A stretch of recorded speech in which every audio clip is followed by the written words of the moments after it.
There's a particular sound a starving animal makes that you never forget once you've heard it. It isn't a cry, it isn't dramatic. It's quieter than that, a kind of hollow breathing like the lungs are working, but the body has already started the math on whether it's worth the effort. I've heard it in cattle. I've heard it in horses. I've heard it once in a man, though I try not to remember that night. I heard it twice in one afternoon, in a gully off the eastern ridge where I had no business being, from two donkeys that looked like God had sketched them, and then thought better of finishing the job. This isn't a story about me. I want to be honest about that up front because I have a tendency, my wife calls it a condition, of inserting myself into stories where I'm really just a footnote. I keep a field log. I've kept one since I was 19. Dates, temperatures, what I saw, what I smelled, what I couldn't explain.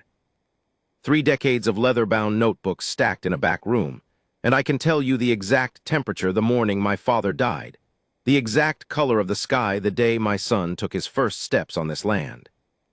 I wrote down what I saw that afternoon, too. I wrote it down that same evening, hand still not quite steady, because some things you have to anchor to paper before your mind starts softening the edges.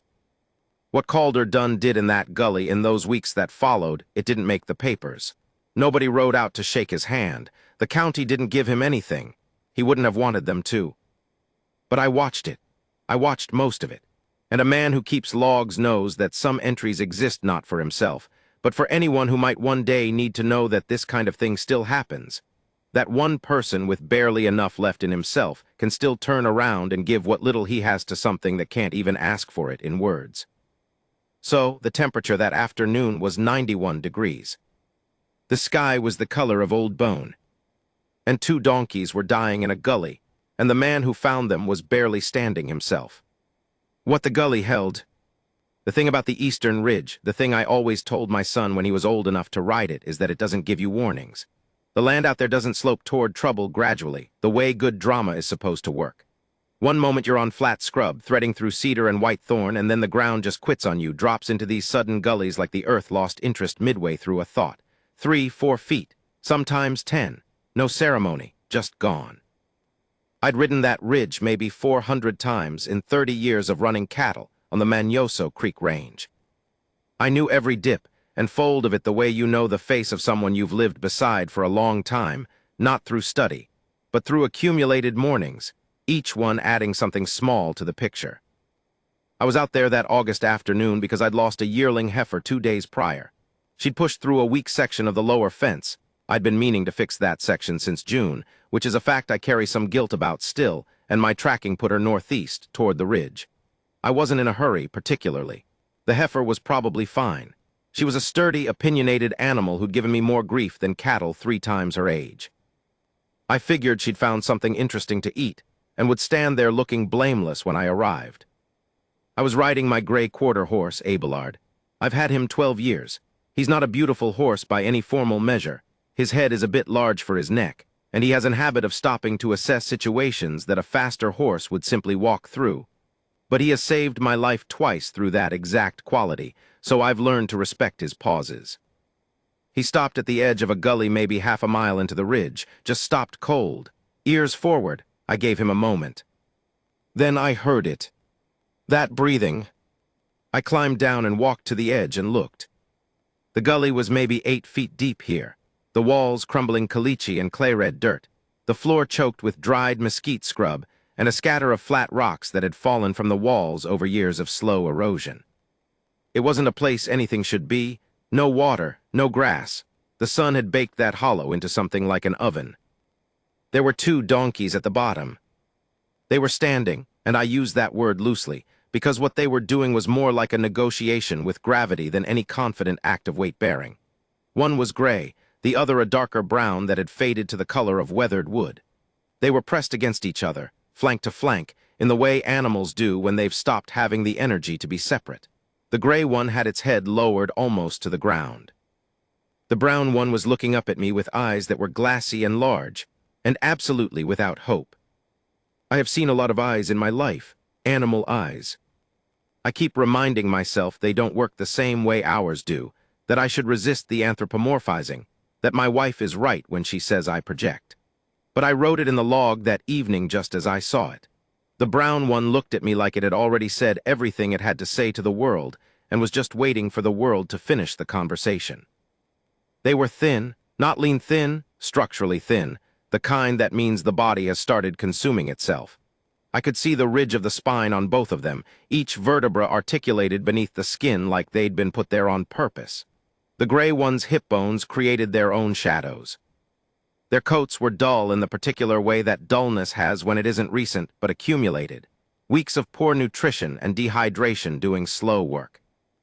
There were no rope marks on them, no halter, no branding I could see immediately from above. They'd come from somewhere or something had gone badly wrong for them, fenced down in a flood, maybe, or they'd wandered from a spread that didn't notice or didn't care. It happens. This country is vast and indifferent and people's situations change, and sometimes the animals pay for it. I stood at the edge of that gully and did my personal accounting. I had a half-empty canteen. I had a lead rope. I had Abelard, who was standing 6 feet behind me making his assessment face.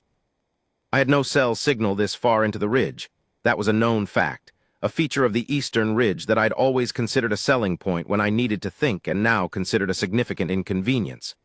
The nearest help was my own property, which was 40 minutes of riding back west. The nearest neighbor with livestock capabilities was the Callow place, another 20 minutes south of mine. 8 feet of vertical crumble wall between me and the donkeys.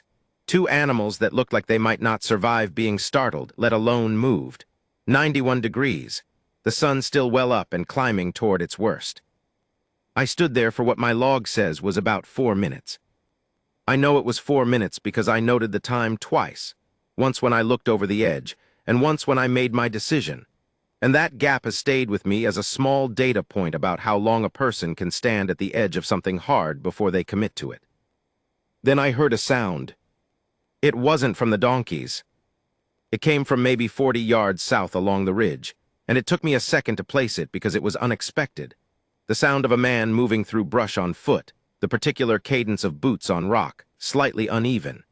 And then a figure came around the crumble of a lateral wall, and I saw who it was, and the sight of him stopped me entirely.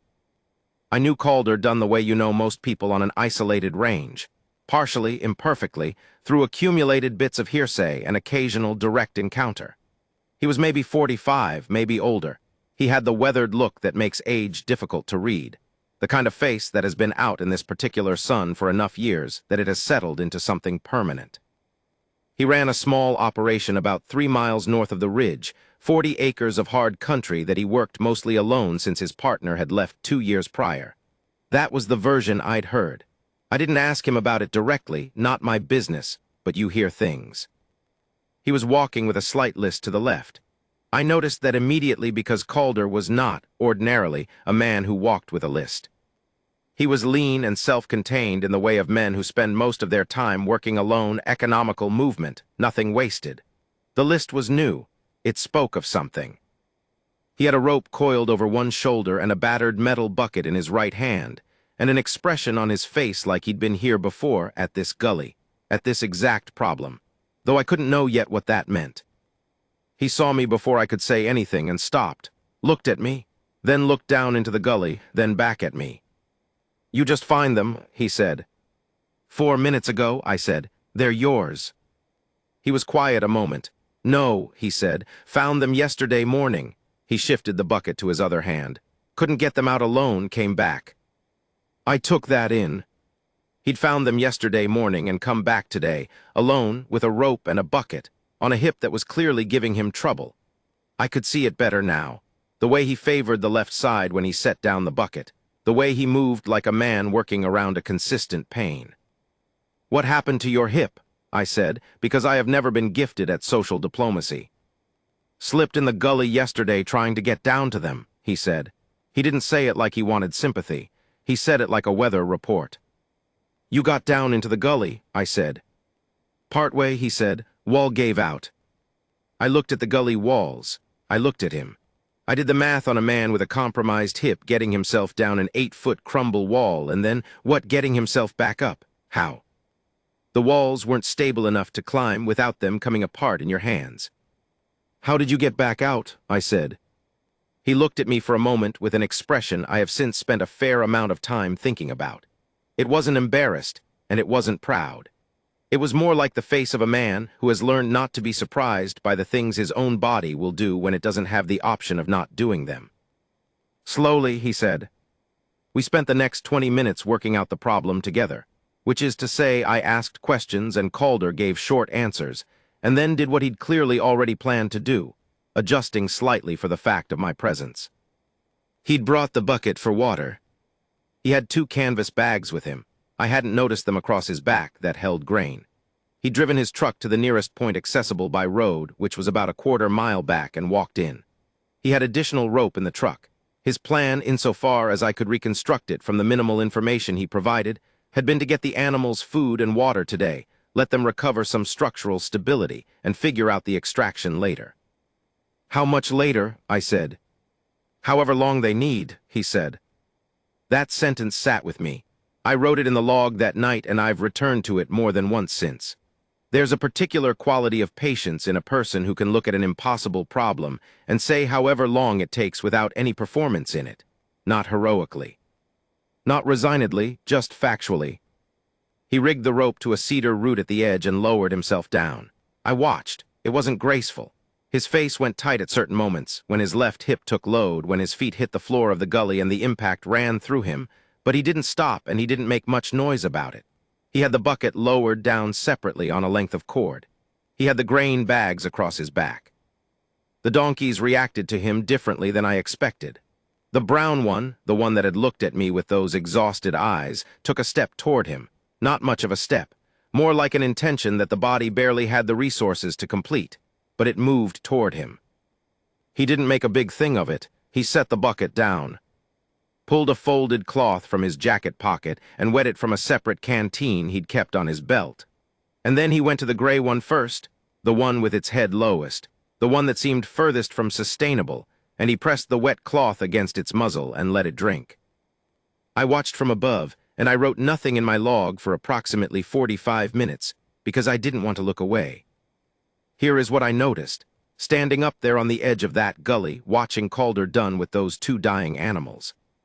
He talked to them, not much, not in the way people sometimes talk to animals with that slightly too loud, over-animated voice that's really for their own comfort.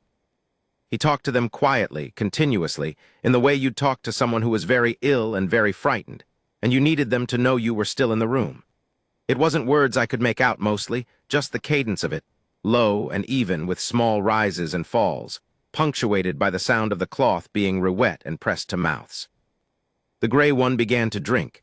Not desperate gulping, it was past the point where thirst felt urgent, which is its own kind of terrible, but steadily, methodically, like its body was relearning a process it had almost forgotten.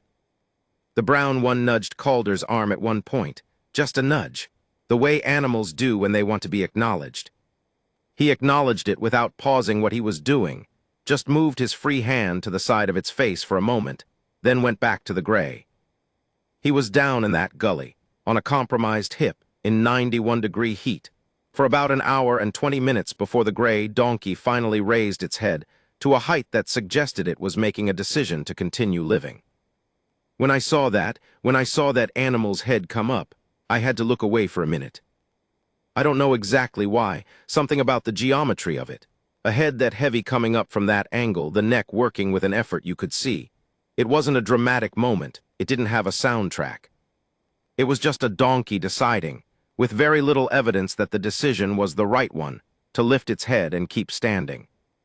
I went and got my canteen and lowered it down on Calder's cord and called down that he should use it. He didn't say thank you. He just picked it up and used it. The extraction problem was significant. The walls weren't stable enough for either animal to climb, and the animals didn't have the strength for any significant physical effort anyway. Calder had thought about this. He told me the outline of it when I'd lowered myself an exploratory foot down the wall and immediately felt the clay start to give, and his answer was time. They're not going anywhere, he said from below. We stabilize them, get them eating. Let them build enough back to make the climb. That could be days, I said. Yes, he said. I looked at his hip. I looked at the sun. I thought about my heifer, who was probably fine. I thought about Abelard, who was still standing back from the edge making his assessment. I'll come back tomorrow, I said. I'll bring more water and feed. He looked up at me. It was a specific kind of look, the look of a man who isn't used to being helped and isn't entirely sure what to do with the offer. "All right," he said. It wasn't gracious, it wasn't effortful, it was just all right, the way you accept weather. I climbed back on Abelard and started the ride home. Behind me, from below the lip of the gully, I could still hear Calder's voice, that low, continuous, purposeful murmur, and underneath it, so soft I almost thought I'd made it up, the sound of the gray donkey beginning, finally, to breathe a little easier. I pulled out my log, wrote the temperature, the time, what I'd seen. And then I wrote because it was true and because I try to write things that are true even when they're uncomfortable. He came back for them. Hip compromised. No guarantee, he just came back. I've been keeping logs for 30 years, and I know when something matters enough to write down twice. I wrote it down twice. The business of coming back. I want to be precise about the days, because the days are important, and because my log is precise even when my memory softens things in retrospect. Day one of what I privately started calling, in my log to myself, nowhere Calder would ever see it, the gully situation. The afternoon I've already described. Tuesday, 91 degrees. I rode home and found my heifer 300 yards from the main gate looking exactly as blameless as I'd predicted. Day 2, Wednesday. I was at the gully by 7 in the morning because I'd lain awake most of Tuesday night doing arithmetic on how much water those animals needed against how much Calder could realistically carry in and out alone on a compromised hip. The math wasn't comfortable. I brought 2 5-gallon containers in my truck, walked them in, and found Calder already there. He'd been there since first light. He told me this without emphasis, the way you'd mention what you'd had for breakfast. "You sleep," I said. "Some," he said. He didn't look like some. He looked like a man who'd run calculations similar to mine in the dark and decided that worrying was not a productive use of the nighttime hours, and then lain there doing it anyway. The donkeys were alive, both of them. The gray one had eaten some grain, not much, but some, and its head was higher than it had been the previous afternoon. The brown one was moving a little, taking small steps, testing the floor of the gully like it was reacquainting itself with the concept of locomotion. These were not dramatic improvements. They were the kind of incremental, barely there signs that require you to have seen the baseline to understand their significance. I'd brought more grain. Calder had brought more water. We worked out a system without much discussion. I passed things down. He managed the animals. I kept an eye on the rim and on the weather, which was building the particular copper-colored haze that means heat is consolidating itself for another long assault. The brown one ate from Calder's hand. I watched it from above, the way it came to him, slow and deliberate, each step still shaky, and lowered its muzzle to his palm. Calder held completely still. I've seen people hold still like that, the complete absence of any movement that might startle, and it's a discipline that doesn't come naturally to most people. It has to be learned. It has to be practiced in the specific context of things that frighten easily and trust reluctantly. "How long have you been working with animals?" I called down. He looked up. "My whole life," he said. Which wasn't an informative answer, but it was a complete one. I want to talk about the hip, because it became relevant in a way that changed things. By Thursday, day 3, Calder was going down into the gully on the rope with a visible change in his movement that I recognized as a person compensating for something that has crossed from pain into damage. The list had become a lean. The moments where his face went tight had become longer and closer together. He wasn't acknowledging it. He'd have stood there telling me the sky was green before he'd have acknowledged it. I said nothing on Thursday. I said nothing on Friday either, partly because I didn't know him well enough to say the thing directly, and partly because the thing I would have said, "You need to stop going down there," was not actually a thing I believed. Stopping wasn't a genuine option. If he didn't go down, the animals didn't get fed and watered adequately. I could lower things from above, but the animals needed the contact too. I'd seen this clearly by Friday.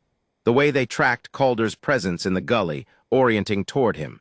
The brown one in particular following him from point to point with the focus of something that has decided to invest its limited remaining resources in a specific person. There's a particular terrible grace in being trusted by something that has no reason to trust. I thought about that on the ride home Friday evening.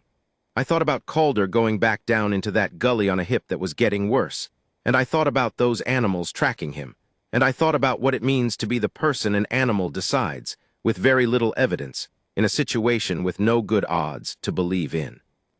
That night I called my neighbor Elsa Callow, who ran the operation south of mine and had a degree in large animal veterinary medicine that she'd taken 40 years ago and never stopped using.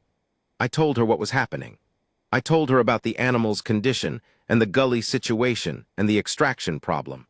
I did not tell her about Calder's hip because that felt like information that wasn't mine to share.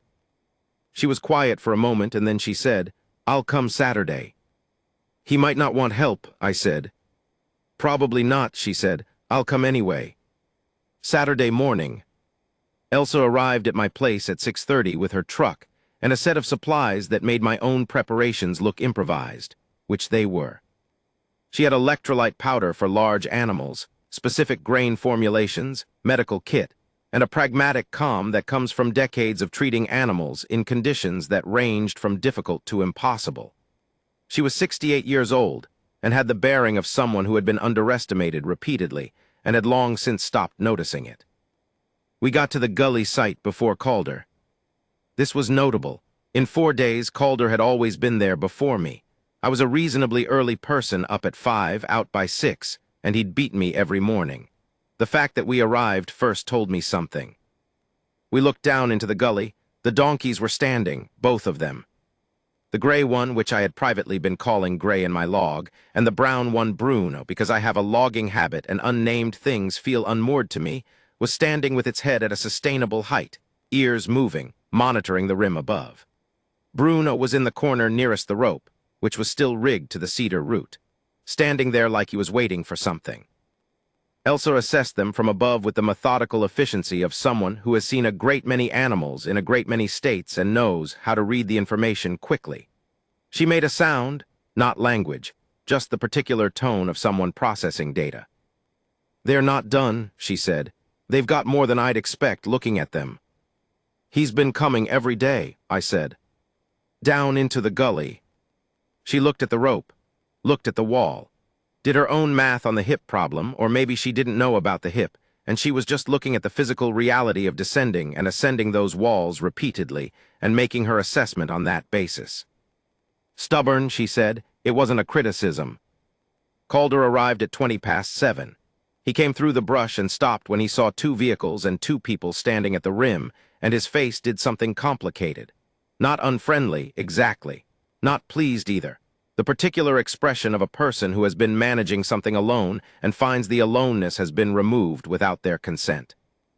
Elsa introduced herself before I could say anything, which was wise. She had a directness that didn't require social scaffolding. "I'm Elsa Callow," she said. "I'm a vet. I heard about this. What's your read on them today?" That was exactly the right question. I watched Calder recalibrate in real time, the slight defensive set of his shoulders loosening just a degree because he'd been asked for his assessment, not offered someone else's. He was the expert here. She was acknowledging that. "Brown one is building back," he said. "Gray is slower. She ate last night. I came back at sunset, but she's working harder for each step." "She," I said. "Both of them," he said. "Jenny's." I adjusted my log entry in my head. Gray was Gracie then, I decided. Bruno became Brun, which felt appropriately ambiguous until I could think of something better. My wife would have had names for both of them inside 30 seconds. She's better at immediacy than I am. Elsa asked about the hip on the second exchange. I don't know how she knew, maybe the way he'd set down his gear, maybe just experience with people who are compensating. But she asked it flatly and professionally and Calder, apparently recognizing that she was asking as a clinician, and not as someone who wanted to have a feelings conversation about it, answered with equal flatness. "Torn something," he said. "In the joint, can still move on it." "Can or will," she said. He looked at her. "Both," he said. She nodded once. "I want to look at the animals today," she said. "And I need to talk to you about the extraction, because I have some thoughts on that." He was quiet a moment. "All right," he said. The same all right as before, the weather-accepting one. Here is where I should describe the middle of that Saturday, because it matters, and because it was one of the stranger and more unexpectedly moving afternoons I've spent on this range. Elsa went down into the gully. She went down with a competence that made it look manageable. She was smaller than Calder and the hip wasn't hers, and spent about 40 minutes with the animals, taking vitals, assessing muscle mass and hydration, checking their feet. She called findings up to me and I wrote them in my log. Temperature, heart rate, body condition score. The information was clinical and the clinical information was not great. Both animals were significantly below where they needed to be, the gray one more so, but it was better than it could have been. Calder went down after her. Not immediately, he waited until she came back up, which I thought was deliberate, the act of a man who didn't want to be watched going down something difficult. I gave him that space by pretending to check something on my truck. When I came back to the rim, he was in the gully. He went to Gracie first, the way he always did, the gray one, the slower one, the one that needed the most. He had a hand on her flank and he was talking, that low, continuous murmur. I could see the way Gracie's ear tracked toward his voice. The left ear, consistently, always the left, and the way her breathing was just slightly easier when he was close. Elsa was standing beside me at the rim. She had her arms crossed and she was watching. "He does this every day," I said, not loudly. "I know," she said. "You can see it in them, the difference between an animal that's been cared for and one that's just been fed." I didn't say anything. I wrote it down later. The distinction she was drawing between cared for and fed has stayed in my thinking. They're not the same thing. You can feed something from a distance. Caring requires proximity. It requires coming down into the gully. The extraction plan Elsa proposed was methodical and required patience, which I was learning was a quality both she and Calder possessed in quantities I was honestly somewhat humbled by. The plan, don't try to extract until both animals could sustain a full workday of movement on their own body condition. Build a ramp section at the lowest point of the gully. There was a spot about 30 yards south where the walls had partially collapsed and the drop was only 4 feet, using rock and salvaged cedar to create something that could bear a small animal's weight ascending under their own power. Not push them up. Walk them up. Let them do it themselves when they were ready. "How do we know when they're ready?" I asked. "They'll tell you," Elsa said. Calder nodded once. Like this was self-evident. I made a note to trust the animals more. We built the ramp section over 2 days, Sunday and Monday, Calder and me, while Elsa came and went with guidance and supplies. It was physical work that required thought, and Calder worked beside me with the particular efficiency of someone who has built and mended things alone for years, who has learned to solve problems without the luxury of having someone to hand things to. We didn't talk much. We built. Occasionally he'd stop and look down at the animals and adjust a piece of the calculation. His hip was a constant subtext. I stopped mentioning it. I stopped watching it in the obvious way. But I was aware of it the way you're aware of a sound that becomes part of the background. Always there. Always carrying information. The information it carried by Monday afternoon was that this man was in significant pain and was not going to stop. Stubbornness, I wrote that night. But that's not quite right. Stubbornness is about ego. What he had was something different. It was more like a commitment so complete that pain became a logistics issue rather than a reason. Like, yes, it hurts, and what else do we need to bring tomorrow? Monday evening, I was packing up my truck when he came around from the gully side. He'd gone down once more before we quit for the day. I'd stopped watching every time he went down, at his unspoken request and my growing understanding of it.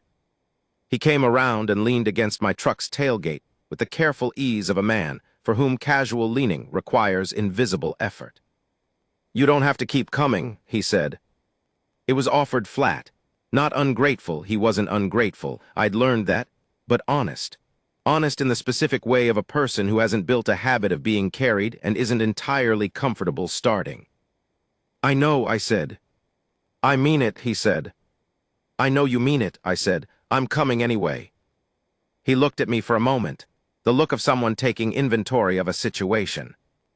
"All right," he said, third time, same weather-accepting tone. But something slightly different in it, or maybe I was projecting. My wife would say I project. Something slightly less like acceptance of a logistical fact, and slightly more like something quieter and harder to name. He walked back to his truck. I watched him go. The list in his gait had a kind of determination to it that I found very difficult to look at directly. I drove home in the long copper light of the late afternoon, wrote in my log, ate something I don't remember, went to bed. Lay there doing arithmetic on donkeys. What the ground gives back. Tuesday, 11 days since I'd first looked down into that gully. The morning came in different from the 10 before it, cooler by maybe 12 degrees, the first real break in the heat since the previous month, and a sky that was actually blue instead of the washed-out copper the valley had been living under. I noticed it when I stepped outside at 5, stood on my porch for a minute with coffee, looking at it. My wife was visiting her sister in Albuquerque. She'd been gone 5 days and would be back Thursday. I'd called her each evening and given her the condensed version of the gully situation, and she'd listened with the particular quality of attention she reserves for things she knows matter to me more than I'm saying. On Sunday, she'd said, "Is this about the donkeys or is it about Calder?" And I'd said, "Both, I think." And she'd said, "Okay." Which was, as always, the right response. I was at the gully site by 7. Elsa was already there. This was unusual. Elsa generally arrived after 8, and the fact of her early arrival made me quicken my pace from the truck. "Something happened," I called. "Something good," she called back. I got to the rim and looked down. Gracie, the gray one, the one who had been lowest, who had been furthest from any guarantee, was walking. Not stationary, not leaning. Walking. Slow, deliberate circles of the gully floor, her head at a full working height, ears forward and mobile. She was thin. She was still thin. But the quality of her movement was different from anything I'd seen in 11 days. There was weight in it. There was intention. Brun, I'd settled on Brun, was watching her walk with the focused attention of a being who has spent days pressed flank to flank with another being, and now finds that being doing something unexpected, and is reassessing everything. Elsa was smiling. Not broadly, she wasn't a broad smiler, Elsa, but it was there, the specific compression of the corners of the eyes that indicates genuine feeling has surfaced. "She ate 4 times last night," Elsa said. "I put a camera down on Friday to monitor overnight. 4 times, steadily." She paused. "She's fighting." I wrote, "Gracie is fighting." Then I wrote, "Of course she is." I don't know why I wrote that second part. It felt true. Calder wasn't there yet. He arrived at 20 past 7 again. I'd been tracking the time unconsciously, and I noticed it arrive and pass before I heard him come through the brush. When he appeared, he was moving differently. The list was the same, but the pace was slower than usual, and there was a tightness around his eyes that wasn't the general tightness of pain I'd gotten used to reading. He'd seen a doctor the day before. I learned this later, not from him directly, but from Elsa, who had apparently insisted on it with a firmness that even Calder had found non-negotiable. The verdict was a partial tear of the labrum, which was serious and was going to require surgery, not emergency, but soon. And in the meantime, the doctor had been specific about weight-bearing activities, which was a category that included descending 8-foot gully walls on a rope. He looked down and saw Gracie walking. He stood there at the rim for a long moment, just stood there. I watched his face. It was the face of someone looking at a thing they weren't certain they'd get to see. Not surprise, or not only surprise, but the kind of feeling that doesn't have a simple name, the thing that happens when you find out something you put everything into wasn't wasted. He didn't say anything. He set his bags down, he got his rope, he looked at the wall. "Calder," Elsa said. "I need to see them," he said. "I know," she said. "Let me go first. I'll assess and come back up and tell you everything. And then," she paused, precise, "and then we talk about whether you go down and how." He looked at her for a long moment. A decision passing through him, I could see it. The moment of a stubborn person recognizing that someone else's judgment might be valid here, that the body has its own math, and the math has a vote. "All right," he said, 4th time. But this one sounded different. This one had the texture of something given rather than something resigned to. Elsa went down. She spent 30 minutes below. I could hear the murmur of her clinical voice, much more audible than Calder's because Elsa talked to animals the way she talked to people, which was efficiently and without sentiment but with total focus. She came back up and gave her report. Gracie was functionally stable, electrolytes improving, gut sounds present, hydration at approximately 60% of normal. Brun was at 75%. The muscle loss was significant in both. That would take months to fully rebuild, but the baseline survival question had shifted. "They're going to live," Elsa said.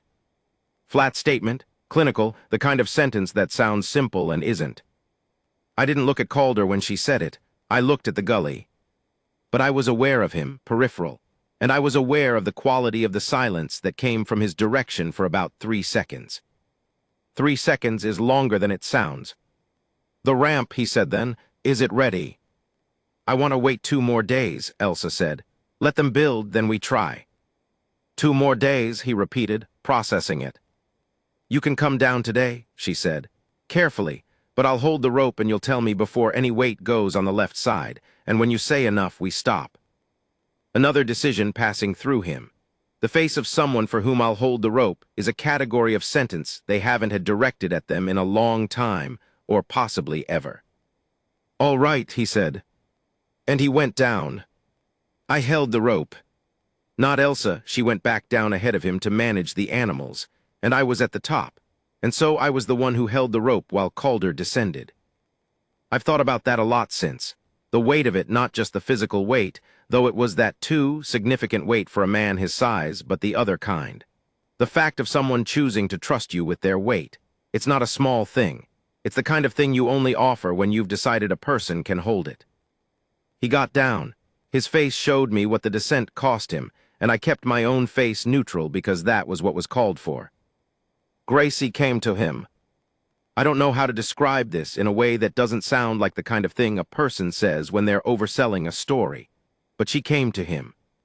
She crossed the gully floor on her still uncertain legs, and she pressed her face against his chest, and she stood there.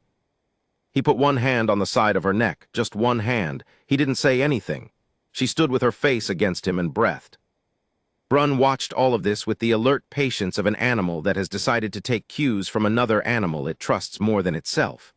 And then Brun walked over too and stood on his other side, and the 3 of them were just there, in the bottom of that gully, in the cooler air of that different morning. I wrote nothing for a while. I sat at the rim and let the moment be what it was. Elsa was beside me. She had her arms crossed. She was looking at the sky. "You know what the worst part of this work is?" she said, quietly, not really asking me. "What?" I said. "Watching people do it alone," she said, "when they don't have to." Thursday, day 13.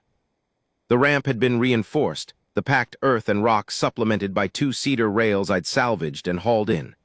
Elsa had done a final assessment that morning, both animals ready in her judgment. Calorie restored enough for the effort, physically stable enough for the climb.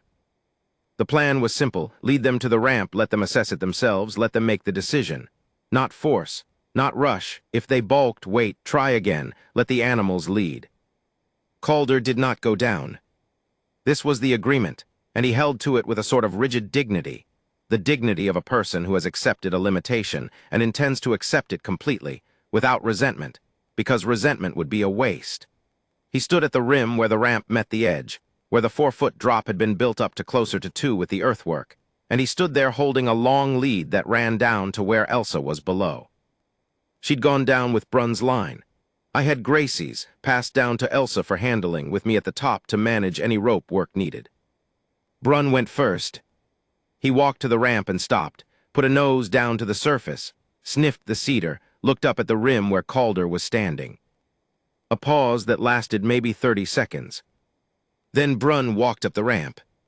He scrambled slightly at the top, his hind end working hard to push through the last foot of rise, and then he was on level ground and Calder had his hand on his neck, and they stood there together for a breath. I was watching Calder's face. It was doing something very specific and private, and I looked away. Gracie was harder. Elsa brought her to the ramp base and she stopped, looked at it, looked at the walls, looked up at the rim. We waited. Elsa waited, line easy, no pressure. Calder called from above, his quiet voice, that low particular murmur, and Gracie's left ear turned toward him. She put one foot on the ramp, stopped, pulled it back. Elsa waited. Calder kept talking. Another minute, 2 minutes. Gracie put both front feet on the ramp, stopped. Her breathing changed. I could see the sides of her moving, and her legs were shaking slightly. Not critically, but visibly. The body remembering that it hadn't been sure recently that effort was worthwhile. Calder said something, I couldn't hear what. Gracie climbed. She scrambled at the top, same as Brun, and for 1 second her back feet lost purchase and my heart did something I won't report in clinical terms. But her front feet were over the edge, and Calder had both hands on her, and she pulled herself up and stood on flat ground in the sun, and she was shaking and thin, and her coat was still dull, and she stood there in the light, and she was alive. Calder stood between them, both of them. Both animals pressed against him like they'd made an executive decision about where they were going to stand, and he was between them with both hands on both of them, and I was 20 feet away watching all of this, and I was doing the thing I try not to do where I cry in a professional context, which is to say in any outdoor working context, which is to say anywhere that isn't my own kitchen with my wife. I was not entirely successful. Elsa came up over the rim, and she looked at the scene, and she looked at me, and she said nothing, which was correct. Here is the part I need to tell carefully. Afterward, after the animals were walked slowly to Calder's truck, after Elsa had done a final rapid check and noted the conditions for the next 2 weeks of care, after the practical details had been exchanged and the ramp materials noted for later retrieval, I found myself standing near the gully edge with Calder. The animals were in the trailer. Elsa was writing something at her tailgate. Calder said, "I need to tell you something." I waited. He looked at the gully, not at me. "When I found them," he said, "first morning, I almost didn't come back." I didn't say anything. "The hip was already bad," he said. "I knew it was bad before I went down. I knew it'd be worse coming out." He stopped. "And there's a lot right now on the place. It's not a good time for a surgery and the recovery and—" he stopped again. And I stood up there and I thought I could call animal control. They have the equipment, probably the right thing practically. "But you came back," I said. "I got to the truck," he said, "and I sat there and I thought about that gray one's head where it was." He turned the edge of something in his jaw, that low. He didn't finish the sentence. He didn't need to. "Calder," I said, "you came back."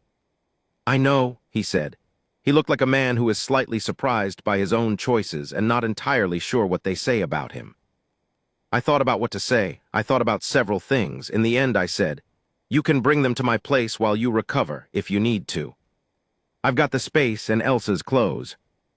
He looked at me, the inventory look, the man taking measure of an offer he doesn't know how to hold. He started.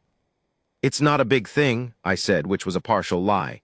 It wasn't enormous, but it wasn't nothing either. Think about it. He nodded once, the way he did things economical, complete. He took me up on it Thursday evening. He brought them over in the trailer, and we set them up in my south pasture, which had decent grass and a water tank, and shade from a long run of old cottonwoods. He walked both of them in on leads, slowly, Gracie's legs still shaking slightly on every incline. He set them loose in the pasture, and they stood close together, the way they'd stood in the gully, flank to flank, not separate, and looked at the grass, and then at each other, and then at the grass again, making some private decision. Gracie lowered her head and began to eat. She ate for a long time, unhurried, like a being that has decided the ground is worth trusting and the grass is going to keep being there. Calder watched from the fence. He had his arms on the top rail and his chin on his arms, and the low light of the late afternoon was doing something particular with the dust and the cottonwood leaves, all of it golden and specific, and I stood some distance away so he could have it. My log entry that night. Temperature 74 degrees, first real break since June. Gracie ate for 40 minutes without stopping. Brun stood close. Calder stayed until dark. He came back 12 days, hip torn, heat. No reason that would satisfy a practical man. He came back anyway. I think I understand it now, or I'm getting closer. There's a thing you choose, or a thing that chooses you, some version of the same instinct, when something that has been left without help ends up in front of you. And you can measure your reasons and find them insufficient. You can sit in your truck and do the practical math. You can know that you're not the system, not the infrastructure, not the responsible party. And then you can come back anyway. Because the head was that low. Because the breathing sounded like that. Because if not you, then who? He drove home after dark. Surgery scheduled for the following week. The animals stayed in my south pasture, stayed weeks. Actually, longer than either of us initially said, because recovery took the time it took, and because Gracie needed daily attention that Calder couldn't give from a wheelchair, and because somewhere in the 13 days of the gully situation, the categories of my problem and your problem had stopped being operational. My wife came home Thursday afternoon before Calder brought them over. She walked out to the south pasture that evening and stood at the fence and watched both donkeys for a long time. Then she looked at me. "You named them in your log," she said.